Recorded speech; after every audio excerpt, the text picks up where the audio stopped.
Doctor, what is your opinion and how you think, how you going to treat, or you have any protocol to treat this COVID-19 patients? Please explain to our viewers. Sir, thank you very much for this kind honor. It is indeed so distressing for us to see how many people are dying across the world. Now, I will give a brief overview of this entire thing. Looking at the way the virus is and how any virus is, what does a virus do? The moment it gets a chance, it jumps to a human and starts to replicate. Now, what will a human do is it will initiate the initial defense processes of viral immunity. When the body realizes that it is not having the requisite capacity, what can the body do? It can arrest viral replication by increasing the body temperature. Now, this happens few days, 1 or 2 days after the virus has gained access to the body. Now, what should we as humans do? The moment we have the prodromal symptom, that is a slight itch or a pain in the throat, a slight feverish feeling, a feeling of tiredness, slight temperature, instantly we can assist the body in its second line of defense, and that is by increasing our own body temperature. If you observe, when animals become sick, what do?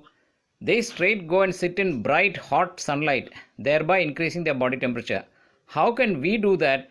By frequent sipping of hot water. I repeat again, by frequent sipping of hot water. Keep hot water in a flask, half a glass every 15 minutes. Keep sipping until you sweat. Sizzling hot?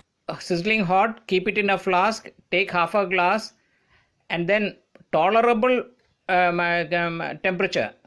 You can't be burning and scalding your mouth by it, but tolerable hotness, and keep sipping, which is tolerable. And when you keep doing that, when the body temperature increases by 1 degree Celsius, what does the body do? It attempts to bring it down because it is not yet ready for an immune fight through temperature, and therefore we start sweating. The moment you start sweating, it is a clear indication that the body temperature has gone up. Now, if you keep doing that throughout the day, for the next 2 days, that is 48 hours time, viral replication will stop and the body's innate antiviral defense mechanism will kick in and completely inactivate the virus and kill it. That is how it should be. Suppose I am doing exercise, I am sweating, and definitely the body temperature will increase. Whether it will also be effective? No, that will not help. Because I have come across reports saying that you should do hot water gargle. That is not enough. You need to keep hot water in a flask and keep sipping hot water till you start sweating. Question is about the exercise. Yeah, I know. Exercise and this has no relevance. If a person feels that he is getting infected, or even I often tell, if you have gone to an epidemic zone where there is known case of coronavirus, come back for the next 48 hours, keep sipping hot water till the body temperature increases. In that 48 hours time, the body's immune defenses will kick in and clear the viral load. What is the prime intent? To clear off the viral load and kill it. Now, why are people dying? When you look at why are people dying when the immune system is not adequate enough? So, therefore, our focus should be to increase the immune levels of the population at large. Now, as you know, earlier, many years back, during my post-graduation, my prime research and thesis was on immunology and infections. At that time, I had a massive file only on zinc. What is the basis of the immune system of the human body? Primarily, it is red, which is why when we say an apple a day keeps the doctor away. Why do we say an apple? Because when you cut an apple, it becomes red, showing it has a rich content of iron. Earlier, we knew that if we had adequate iron stores, the body's immunity will increase. The second thing of immunity is zinc. Zinc is the second cornerstone of immunity. And of course, we had Linus Pauling, a double Nobel laureate, who talked about vitamin C. Now, the main defense mechanism that first kicks in is called humoral immunity, which is antibodies. And to create antibodies, we must have adequate amino acids. What do you mean by amino acids? We get amino acids from... Now, let us have a look at the nature's ingredients which will give these things. Number 1, amino acids by sprouts. Number 2, vitamin C from fresh lime. Number 3, iron, either apple or black raisins. It is black because of its iron content. And number 4, zinc. The high zinc content is in papaya, watermelon seeds. So if you have either these as natural ingredients or if you have them as supplements, to a large extent the body gets a fighting chance to fight this virus. I have treated countless children by just these supplements, and many parents, countless parents have come and told me about 9 weeks of supplementation later, the large extent of viral sore throats or viral sinus disease which children suffer, they've all disappeared.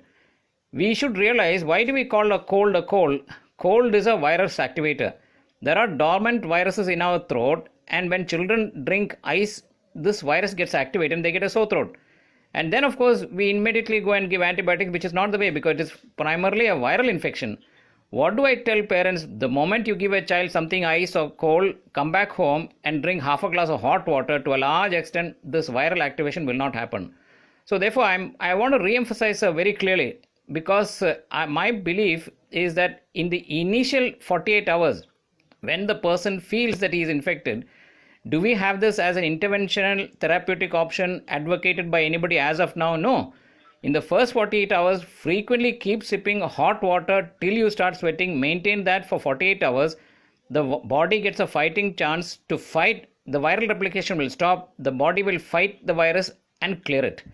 Now, if this was done, it is my opinion, not the protocol advocated by anybody, that the unfortunate and very sad large number of deaths we are seeing across the world should cease.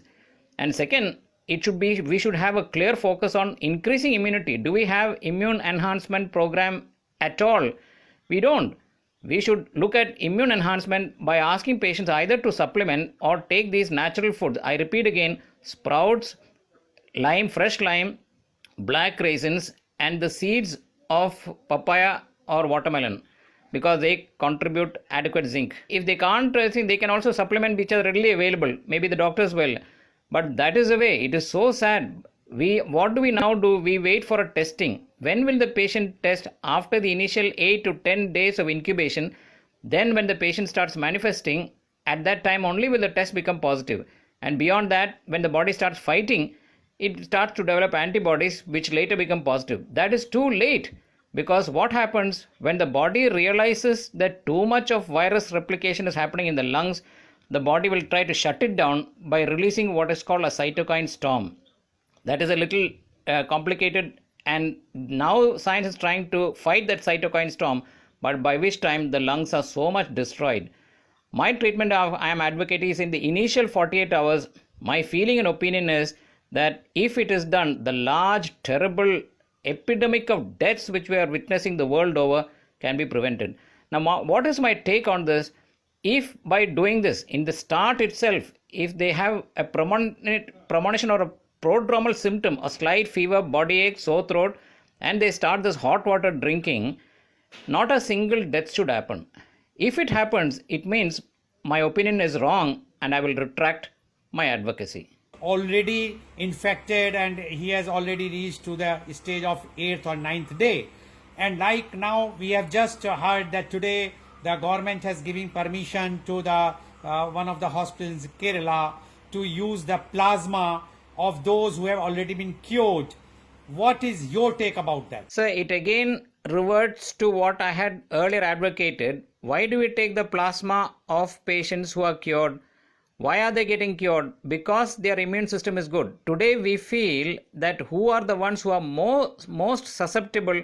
They are the ones who have a comorbid condition, diabetes, heart disease, hypertension. But what is the main problem in them? A decreased immunity. So my argument is, instead of waiting for an illness and instead of all this, why don't we increase the immunity? If the immune system is vastly enhanced, this susceptibility should not happen. So now what are we doing now? A patient who has recovered means he has got a good immune system, and we take the blood of that patient, if it is compatible, then or the serum, and then we inject into those who are suffering. That is a good idea, but by the time it is too late actually, and only God can help. I wish that by the divine's intervention, patients will survive. Now, there have been patients who have been cured by this technique, I know. In 1890, when the diphtheria came, and at that time there were no antibiotics in the world, at that time these techniques were used and many patients were saved. What you say about that? That is true because they are applying the same principle of an enhanced immunity. There are some people whose immune system is good either because of their dietary pattern or they have looked into it, and therefore, as a consequence of enhanced immunity, they are able to fight it. Do you think that this therapy can be used prophylactive also for those who doesn't have any disease right now, but if they will be given this? I certainly will not advocate this as a prophylactic because my advocacy will be only enhance the natural immune system of the human body by giving what the body requires to fight it. I repeat again, what are the natural ingredients? Amino acids, iron, vitamin C, zinc. If a person has adequate of this, his natural immunity will be far superior instead of devolving back to this plasma therapy. No, I will not agree with that as a prophylactic. But for the treatment, let's see, because it is going to start from today, hopefully, and let's see what will be the results. Because because we have had patients who have recovered. It is logical because we have taken the serum of a patient who has recovered, which means he's got a good immune system, and giving it to patients who do not have the requisite immune system. So perhaps because many patients have recovered by this, maybe they will respond.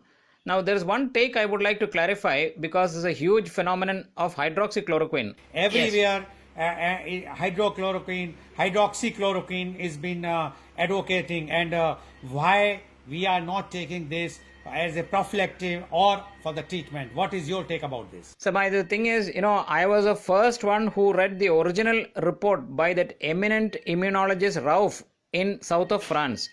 The moment I saw that report, I advocated to everybody to take hydroxychloroquine and azithromycin. But we failed to realize one terrible thing, that concurrently, jointly, they have an effect on the heart's conductive system, and as a consequence cause the conductive block causing arrhythmia or death. As you know, recently, about 2 weeks back, a doctor who was taking it as a prophylactic had a heart arrest and died. There are several doctors who have had heart trouble or death because of hydroxychloroquine. Now, how can we prevent that from happening? It is a conductive block, and therefore earlier research reveals that while taking hydroxychloroquine, you must also supplement omega-3. To a large extent, omega-3 will protect the conducting mechanism and prevent this terrible fatality which happens as a consequence of us trying to protect from this disease by this drug. So anybody taking hydroxychloroquine, number one, he must have a prophylactic or an initial heart ECG, an ECG showing that the QT interval is not less than 225 millimeter. It should be not less than 225. If it is so, it is highly risky for the individual to take that drug. Second, if they are taking it, they must also take omega-3 tablets. In which case, to a large extent, I believe they will be protected. Doctor, you have mentioned about the L-thromycin along with the hydroxychloroquine. If we will take only the hydroxychloroquine, then what will be the impact? Hydroxychloroquine is now taken by many doctors and health workers primarily as a prophylactic. Why did they add azithromycin? Because azithromycin has an eminent action on the lungs. Now, as you know, the most common complication of the coronavirus is lung infection and pathological developments. Because azithromycin has an action there, it is also added. But there is a little bit of caution I would like to advise. Azithromycin has caused agranulocytosis in a few patients and they have died as a consequence of azithromycin. So we need to be very careful and we need to be monitoring these patients minutely before we can advocate it as a long-term or a large-scale treatment. That there is a feeling that whosoever has taken the BCG, anti-tubercular vaccine, initial stage in the childhood, they have a more resistance power against this coronavirus. What is your opinion about that? Sir, I read about that. The thing about BCG is because it is a vaccine, it triggers the immune system, allowing it to increase its production of both T and B cells. But my argument against is I have treated countless number of individuals for both viral sinus disease, viral sore throat by just enhancing the immune system naturally and then by asking them to sip hot water. So therefore, why should we revert to a vaccine and attempt by wherein which we can actually enhance the immune system by the way nature has intended it to be. Millions of years by a natural immune mechanism we have survived on earth. So millions of years. So why should we therefore look at the current thought of BCG and other things? I will not advocate that. I only will advise the general public because there is a small little report that happened. They looked into those who died at a later age, and they found that those people had a lower level of blood zinc. Now, if that is said to be true, it is true for the larger population. We do not have adequate zinc containing foods in our diet, zinc being the second pillar cornerstone of immunity. This is what we should do, and we should not advocate BCG and other things. No. So according to you, to increase the immunity, we should have a zinc tablet or something like that? Iron which comes from black raisins or black dates, vitamin C that comes from fresh lime, amino acids that come from sprouted grains, and zinc which is found to be rich in papaya, watermelon seeds. Okay, so according to you, it's all natural thing which Yes. can increase our immunity, correct? Yes. Today, Dr. Deven clarified the doubts about coronavirus, and you have mentioned that instead of going for such type of treatments, what is prevailing right now, why not a very simple thing? If we will increase our immunity by taking those things which are naturally available, one can have, and at initial stage you feel that you have a sore throat or slight temperature, increase the body temperature by sipping the hot water, and otherwise increase intake of omega-3 by natural things like what you have already explained. One can survive in this present scenario. Thank you very much, Dr. Deven, for coming on this show, which was brought especially by News Karnataka, V4 News, Global TV, and Organ Donation India Foundation. Thank you very The much. thing is, if by this talk and your wonderful questions and my responses, if we can avoid the terrible deaths that are happening around the world, we will be blessed. That's what our aim is. Thank you very much, Doctor, for giving your Thank you so much. Thank you very much.